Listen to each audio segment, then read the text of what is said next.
Este vídeo é uma síntese do livro Como Liderar Equipes e Motivar Pessoas. Cada pergunta resume um capítulo do livro.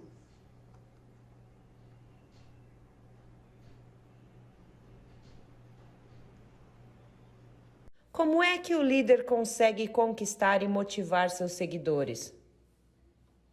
A primeira coisa é que o líder precisa definir perfeitamente qual é o papel que cada membro representa na equipe. Isso significa ter coragem para delegar a autoridade e cobrar responsabilidade de cada um. A segunda é que qualquer participante da sua equipe deve poder expressar abertamente suas ideias e opiniões. Um membro do grupo pode perder um argumento, mas nunca a sua voz. A terceira é que cada um deles deve ser responsável pelos resultados atingidos e deve assumir sua parte pelo sucesso ou pelo fracasso alcançado. A quarta é que não pode haver liderança eficaz quando não há confiança entre as pessoas. Quando o poder é distribuído, as pessoas ficam mais propensas a falar a verdade porque se sentem menos vulneráveis. Como o líder desperta nos outros a vontade de vencer?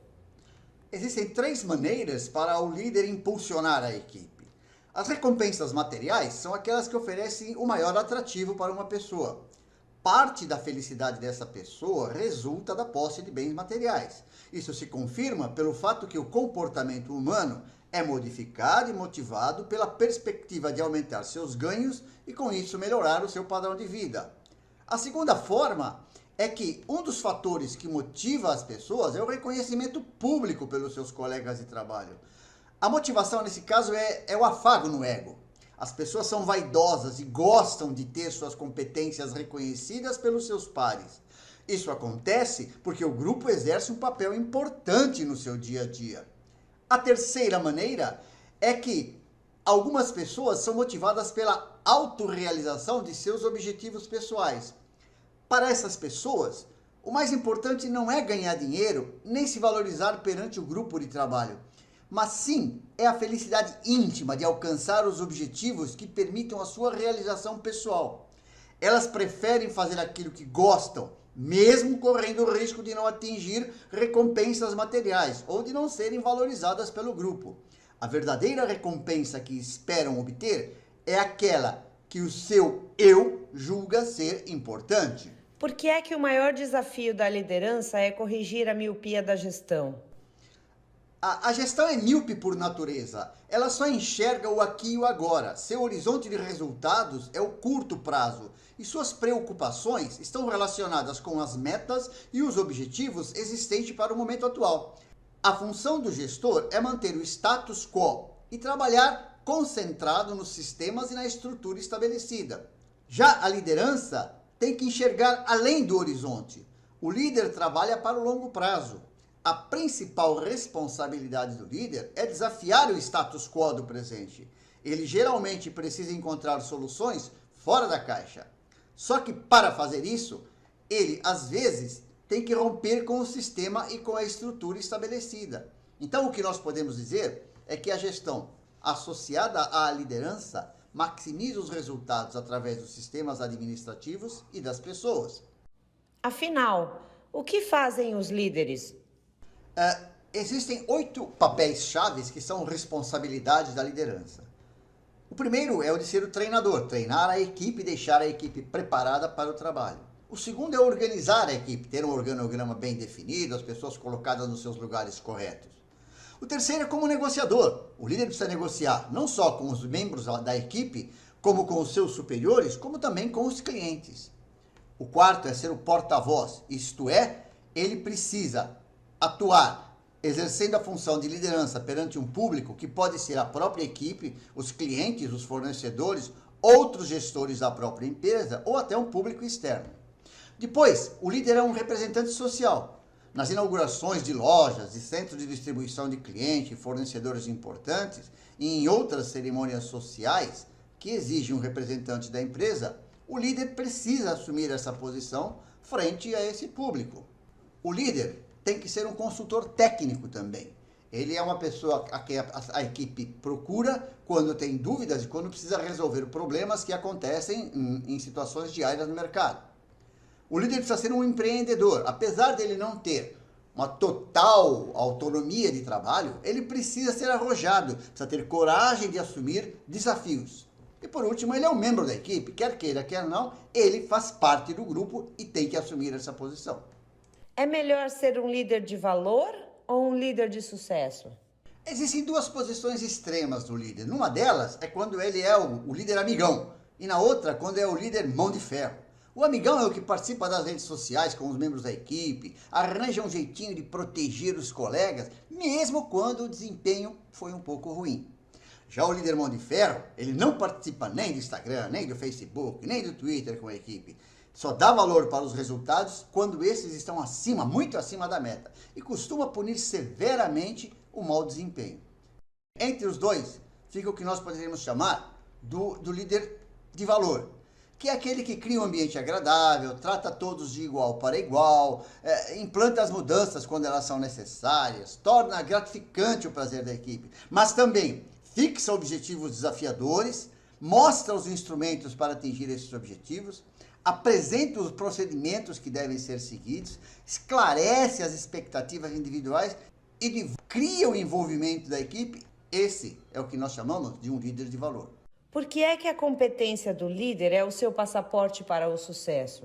A competência do líder é formada por 3 elementos: o seu conhecimento, suas habilidades e suas atitudes. O conhecimento, evidentemente, é aquilo que ele sabe sobre o mercado, sobre os clientes, sobre a empresa.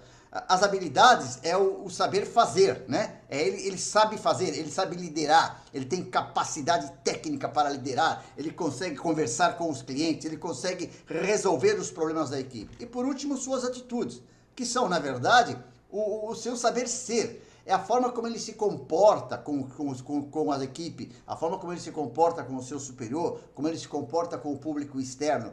Juntando o seu conhecimento, suas habilidades e suas atitudes, o líder tem a sua competência profissional. Quando é que a liderança muda de um mar de rosas para o inferno de Dante? As pessoas acham que a liderança é uma coisa sempre boa, né? Porque traz sensação de poder, traz prestígio, dá oportunidade para o líder de ajudar os outros, dá uma oportunidade de crescimento para o líder, dá uma autonomia. Na verdade, esse mar de rosas pode se transformar no inferno de Dante, porque o líder também é responsável pelos fracassos. Ele tem uma autoridade limitada. Ele sofre de um isolamento porque normalmente a liderança é isolada. E ele tem que ter muito envolvimento político, não é só o técnico. E o que é pior do que tudo, ele tem a obrigação de não falhar. Essas desvantagens colocam o líder numa situação, às vezes, bastante difícil e complicada. Como ser um líder que a equipe admira e respeita? O líder que a equipe admira e respeita, ele tem uma personalidade marcante, uma personalidade forte. Seu comportamento é proativo, não é agressivo, mas é proativo, de forma a tocar sempre o barco para frente. Ele tem grande motivação pessoal, ele consegue motivar as pessoas pela sua motivação. E além disso, tem habilidades mentais, ele consegue raciocinar rapidamente, ele resolve os problemas quando os problemas acontecem. Essas 4 características fazem o perfil de um líder eficaz. É melhor ser um líder centralizador ou um líder liberal? Quando falamos de Steve Jobs, Bill Gates, Elon Musk, Angela Merkel, estamos falando de líderes que são influenciadores. O líder, ele, dependendo do seu estilo de liderança, ele consegue influenciar os seus seguidores. Ele pode ter um estilo muito centralizado, até o estilo da delegação total.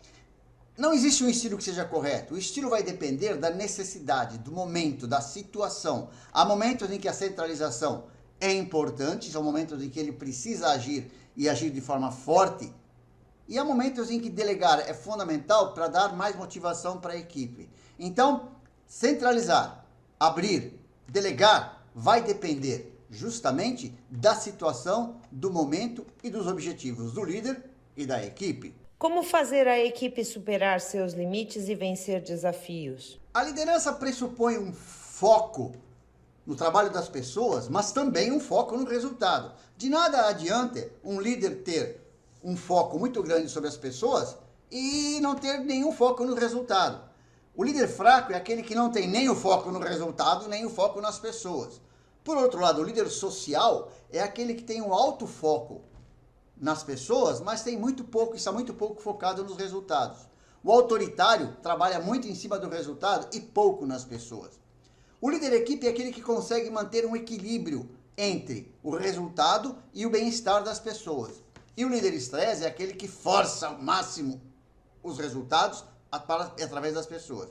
Normalmente, para as empresas, o líder estresse é o melhor, porque ele leva ao extremo para obter seus resultados. Já para a equipe, o melhor é ter um líder equipe. Ele consegue trabalhar para que sejam obtidos os resultados, por outro lado, cria um bem-estar na equipe. O pior de todos os casos, evidentemente, é um líder fraco. Por que é que a liderança transacional paga as contas da empresa? A liderança transacional é aquela que cuida do dia a dia da empresa, né? O gerente, ele assume a posição de líder transacional porque ele responde pelo organograma da empresa, tem que saber o papel de cada indivíduo, quem deve responder a quem.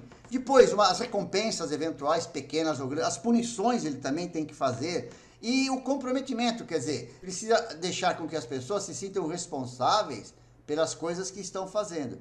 Isso é fundamental porque esse é o dia a dia da empresa, é como a empresa consegue atuar no mercado. É verdade que o líder transformacional já nasce com o DNA da mudança? A função do líder transformacional é, entre aspas, desmontar o que o líder transacional montou. Isso é, o líder transacional, que é aquele que cuida do dia a dia, tem a tal da cadeia escalar, tem aquelas coisas todas, ele monta as coisas para serem tudo acontecerem sempre da mesma forma. Justamente o que o líder transformacional tem que fazer é mudar essa forma. Então ele precisa ajudar cada um a enxergar além do seu próprio interesse individual.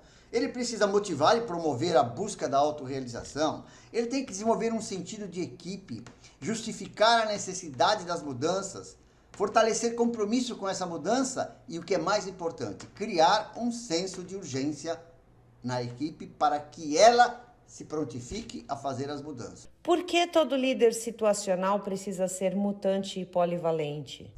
A liderança situacional, como o próprio nome diz, é aquela que varia de acordo com a situação. Há momentos em que o líder tem que atuar de uma maneira, outra de outra. Por isso é que ele tem que ser mutante e polivalente. Quando a situação exige força, ele trabalha com força. Quando a situação exige afagar o ego das pessoas, ele vai afagar o ego. Então, ela depende de 4 fatores básicos. O perfil da equipe, isso é, se a equipe é bem evoluída, se a equipe tem pouca experiência, da tarefa que vai ser realizada. Se ele tem uma equipe com pouca experiência, uma tarefa difícil, ele tem que trabalhar de uma forma mais, digamos assim, autocrática. Do meio ambiente, se ele está no meio ambiente hostil, ou se a empresa domina o mercado. E por último, do seu próprio estilo. Se ele não tem um estilo de liderança que é forte ou que é fraco, isso vai afetar o resultado. Essas 4 variáveis atuam a cada momento em função das necessidades que o líder vai ter.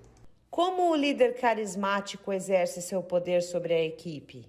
O voice, V-O-I-C-E, são os 5 elementos que formam a estrutura da liderança carismática. A equipe aceita de forma inquestionável as verdades do líder nesse caso. A obediência é que a equipe está disposta a obedecer às suas ordens. Identificação é que cada membro tem que se identificar pessoalmente com o líder. A crença, a equipe acredita nas mesmas coisas que o líder acredita. E a emoção, a equipe tem que estar emocionalmente envolvida com a missão e com os seus objetivos. É importante observar que, às vezes, a liderança carismática é complicada e traz problemas também. Ele pode ser visto como um elemento superficial ou um hipócrita. Ele pode estar focado em si mesmo mais do que nos próprios seguidores. Corre o risco de se tornar egoísta. E, por último, ele pode ofuscar outras pessoas importantes, brilhantes, que poderiam estar aparecendo dentro da equipe. Ela ou ele? Quem vai para a pole position na liderança? A liderança masculina ou feminina tem muita coisa em comum. Claro que tem coisas diferentes também, né? Normalmente os homens aderem a uma abordagem do tipo transacional, enquanto que as mulheres são mais líderes transformacionais. O líder masculino se envolve menos com a equipe, já a líder feminina ela é mais engajada com a equipe, né? As mulheres costumam trabalhar mais com a recompensa, elas procuram recompensar aquilo que é o trabalho bem feito. Já o homem trabalho é o oposto, ele costuma punir o trabalho que é mal feito. São formas diferentes de se focar os resultados. As mulheres elas tendem a desenvolver mais as habilidades associadas ao incentivo e ao apoio, enquanto que os homens são considerados melhores na tomada de decisão e na solução de problemas. Eles tentam, claro que cada um tenta criar um ambiente favorável de acordo com essas suas características.